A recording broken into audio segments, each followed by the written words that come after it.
তিতলিকে উচিত শিক্ষা দিল রাহি। হ্যাঁ বন্ধুরা, বিস্তারিত জানতে ভিডিওটিতে একটি লাইক দিয়ে চ্যানেলটি সাবস্ক্রাইব করে সম্পূর্ণ দেখতে থাকুন।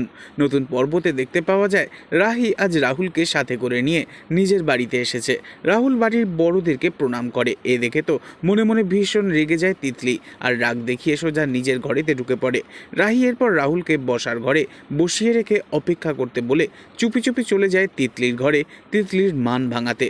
অন্যদিকে দেখা যায় তিতলি একা ঘরে বলতে থাকে, তোমার সংসার করার স্বপ্ন আমি চিরতরে ঘুচিয়ে দেব, এমন অপমান করব যা তুমি কখনো ভুলতে পারবে না। এরপরই তিতলি বাড়ির ছাদেতে গিয়ে চুপি চুপি ক্যামেরা লাগিয়ে রেখে দেয় গাছের টব আড়াল করে, আর সমস্ত পরিকল্পনা রেডি হয়ে যাওয়া মাত্রই রাহুলকে ফোন করে ছাদেতে আসতে বলে।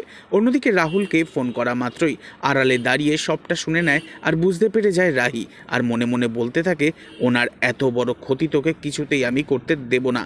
এরপরই দেখা যায় রাহি ছাদেতে এসে তিতলির লুকোনো ক্যামেরা রাহুলের সামনে ফেলে দিয়ে সেগুলোকে ভেঙে টুকরো টুকরো করে দেয়, আর তিতলির গালে সপাটে চড় মেরে বলে, আমি কিছুতেই তোকে ওনার মান সম্মান নিয়ে ছিলিমিলি খেলতে দেব না।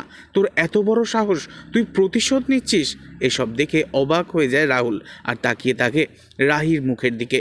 তবে রাহি তিতলিকে চড় মেরে উচিত শিক্ষাটা দিয়েই দেয়। তাহলে এবার কি করবে তিতলি? নেক্সট আপডেট জানতে এক্ষুনি সাবস্ক্রাইব করে আমাদের সাথেই থাকবেন। ধন্যবাদ।